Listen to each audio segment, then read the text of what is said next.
नमस्कार दोस्तों, मैं अंकुर उपाध्याय स्वागत करता हूं आप सभी का एक बार फिर से अपनी नई वीडियो में।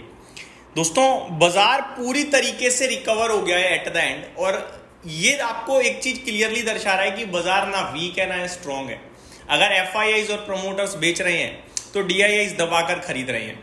अगर रिटेल साइड में बैठा हुआ है तो वो नेगेटिव भी नहीं है, पॉजिटिव नहीं है। तो बात करें अगर मार्केट की, तो इंडेक्स लेवल पे निफ्टी जो मॉर्निंग में 200 पॉइंट्स नीचे था, अभी फुल्ली रिकवर हो गया है। निफ्टी मात्र 17 पॉइंट्स नीचे लाल निशान में ट्रेड करता हुआ दिख रहा है, जो कि कभी भी हरे निशान में आ सकता है। डेज हाई पे, हालांकि बाजार बंद होने में मात्र 21 मिनट का समय रह गया है। और जब आप नीचे से ऊपर की तरफ आते हैं और टॉप पे बंद होते हैं, वो आपको अगले दिन के लिए पॉजिटिव इंडिकेट करता है। वहीं अगर दूसरी तरफ देखें तो मिड कैप और स्मॉल कैप तो काफी दमदार एक्शन में दिखे आज पूरे दिन। स्मॉल कैप इंडेक्स स्पेशली 1.25% ऊपर है अभी करंटली, और मिड कैप भी 0.25% ऊपर खड़ा है भाई साहब। बैंक निफ्टी में 0.5% की तेजी देखने को मिल रही है, और निफ्टी भी अब हरे निशान में आने के लिए तैयार है। मार्केट ब्रेथ 1400 शेयर्स पॉजिटिव है, 1123 शेयर्स नेगेटिव है एनएससी पे।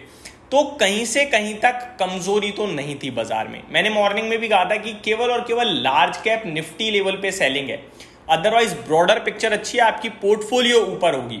मैं अगर अभी बात करूं तो रियल एस्टेट, पीएसयू, बैंकिंग क्षेत्र ऐसे दो क्षेत्र हैं जो 2% से ज्यादा तेजी में आज। वहीं टॉप लूजर अगर देखें तो वो निफ्टी मेटल है, केवल 0.66% डाउन, आईटी 0.6% डाउन है, फार्मा फ्लैट टू नेगेटिव है, फाइनेंशियल सर्विसेज भी फ्लैट टू नेगेटिव है। FMCG index, mid cap, select media में बढ़िया तेजी देखने को मिल रही है, और टॉप गेनर में रियल एस्टेट और आपके लिए पीएसयू बैंकिंग इंडेक्स है। टॉप स्टॉक्स की बात करूं तो भाई साहब एस्ट्राजेनेका फार्मा फाड़ दिया है, 17% की तूफानी तेजी देखने को मिल रही है आज के सेशन में। इस कंपनी के रिजल्ट्स के दम पर बहुत ही तगड़े नंबर्स देखने को मिले थे, और उन नंबर्स के बाद आज ये शेयर 17% ऊपर कूद गया है। शेयर बाजार से जुड़े हुए सारे स्टॉक्स में एक्शन था, और लीडरशिप सीडीएसएल ले रहा था 10% ऊपर दिख रहा है। यस बैंक में भी आज तेज वाली चाल बनते हुए दिखी है, करीब 8.5% ऊपर है। तो एसडब्ल्यू सोलार ने भी आज तेजी दिखाई है 8% की। बात करें कुछ और इंटरेस्टिंग नामों के बारे में, तो आर पावर एक बार फिर से 7.5% ऊपर कूदा है। महाराष्ट्र बैंक में 6.25% की तेजी थी, और ओला इलेक्ट्रिक आज ऊपर आता हुआ दिख रहा है, अपने खराब नंबर्स, खराब सब कुछ होते हुए भी 5.5% ऊपर आया है। एलेकॉन इंजीनियरिंग इंडियन बैंक में भी बढ़िया तेजी थी। तो रियल एस्टेट से प्रेस्टीज एस्टेट्स में कमाल होता हुआ दिख रहा है, 5% की तेजी। आनंद राठी वेल्थ मैनेजमेंट में तूफानी तेजी देखने को मिल रही है 5% की। तो ये शेयर बाजार से जुड़े हुए तो मैक्सिमम स्टॉक्स तो कमाल कर रहे थे आज। गिरावट की बात करें तो नीवा ऊपा हेल्थ इंश्योरेंस 10% नीचे हो गया ब्लॉक डील के बाद, जहां पे करीब ऑलमोस्ट 1080 करोड़ का सौदा हुआ। 7.2% इक्विटी बेची गई है प्रमोटर्स के द्वारा। तो शेयर करीब करीब 10% नीचे ट्रेड कर रहा है। ऑलमोस्ट इन्हीं लेवल्स के पास सौदा होता हुआ दिखाया 83.25 पे। एमएमटीसी आईटीआई में भी गिरावट थी। आयनॉक्स विंड को लेकर काफी लोगों के सवाल थे कि यार इसके तो नंबर्स बहुत कमाल थे, मैंने भी कहा था कमाल नंबर्स हैं, शेयर 4% 5% नीचे क्यों? तो दोस्तों, ऊपर खुला ये शेयर, लेकिन ऊपर से लगातार दिन के दौरान नीचे आया है। मार्केट्स के एक्सपर्ट्स का ये मानना है कि ये जो प्रदर्शन है कंपनी का, ये पीक प्रदर्शन है, इससे ऊपर नहीं जाएगा। थोड़ा थोड़ा आपको नीचे आता हुआ दिखेगा या यहीं कहीं रह जाएगा, और यही चीज थोड़ा सा नेगेटिव है। बट ऐसे नंबर्स के बाद शेयर गिरना नहीं चाहिए। अगर आज नीचे तो आई थिंक एक आध दिन में वापस बाउंस बैक आ जाना चाहिए। स्वान एनर्जी, नाइका, गोल्डजेट, साइन लाइफ इंश्योरेंस में भी गिरावट देखने को मिली है। साइन लाइफ कह रहा हूँ, साइन लाइफ साइंसेज में भी हल्की सी गिरावट देखने को मिली है आप सभी को। ट्राइडेंट और मजगांव डॉक भी 2-3% नीचे देखने को मिले हैं। यहाँ पे आपके लिए थोड़ी सी वीकनेस दिखी है आज के सेशन में।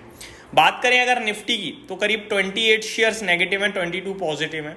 अदानी पोर्ट्स, एमएनएम, टाटा कंज्यूमर पावर ग्रिड में तेजी थी। तो Hero MotoCorp, Tech Mahindra, JSW Steel में आपको मंदी देखने को मिली है। बात करें कुछ और कंपनी और स्टॉक्स के बारे में, तो वोडाफोन आइडिया की तरफ से खबर आ रही है, company executive says to see further improvement in 4G subscriber number going forward. तो कंपनी कह रही है 4G के सब्सक्राइबर्स में आगे बढ़ोतरी देखने को मिलेगी। बढ़िया बात है भाई, इससे ज़्यादा कंपनी को चाहिए ही क्या, और निवेशकों को भी। साथ ही साथ कंपनी ने कहा, company says it will launch 5G services in 17 circle by August. Concall की अपडेट है। तो 17 सर्कल्स में 5G सर्विस कंपनी लॉन्च करने जा रही है। Company CEO says actively remain engaged with landers for securing debt financing. ये तो कंपनी ने पहले भी कहा था रिजल्ट्स के साथ। Company says further tariff increase needed to improve performance तो वोडाफोन आइडिया के लिए ये एक और बड़ी खबर है कि हो सकता है कि आने वाले समय में वोडाफोन का रिचार्ज आपको और महंगा होता हुआ दिखे। आगे बात करें दोस्तों, तो सरकार की तरफ से नई ईवी पॉलिसी को कहीं ना कहीं पूरी तरीके से पहले ही डील हो गई थी ये अमेरिका और भारत के बीच में, तो अब इसके ऊपर काम होता हुआ दिख रहा है और सरकार की तरफ से काफ़ी कुछ इस पर अपडेट्स आई हैं। उसको लेकर भी मैं आप सभी के साथ आज दिन के दौरान चीज़ें डिस्कस करूंगा। तो कितना नुकसान होगा हमारी भारत की ईवी को, होगा नहीं होगा, ये सब चीज़ें उस वीडियो में मैं आप सभी के साथ डिस्कस करूंगा। ओवरऑल बाजार काफ़ी अच्छा और इंटरेस्टिंग बंद हुआ है। बस हेडलाइन बताना चाहूँगा, India government says under new scheme companies allowed to import EVs priced at USD 35,000 at reduced tariff for 15% for next 5 year। जो 110% का टैरिफ लगता था, अभी वो 15% का रह जाएगा। $35,000 की अगर कोई ईवी भारत में इंपोर्ट होती है तो। हालांकि टेस्ला ने ये कह दिया कि हम भारत में मैन्युफैक्चरिंग के बारे में नहीं सोच रहे हैं, जिसमें पहले बीच में बहुत खबर आई थी कि भारत में टेस्ला फैक्ट्री लगा सकता है, ये कर सकता है, वो कर सकता है, बट ऐसा कुछ नहीं हुआ है। तो ये अभी के लिए फ्रेश अपडेट्स थी। बाजार नीट के दौरान नीचे से काफ़ी अच्छा रिकवर होता हुआ दिखा है। उम्मीद करता हूँ डिटेल्स पसंद आई होंगी। Thank you so much for watching this video. Have a great day guys.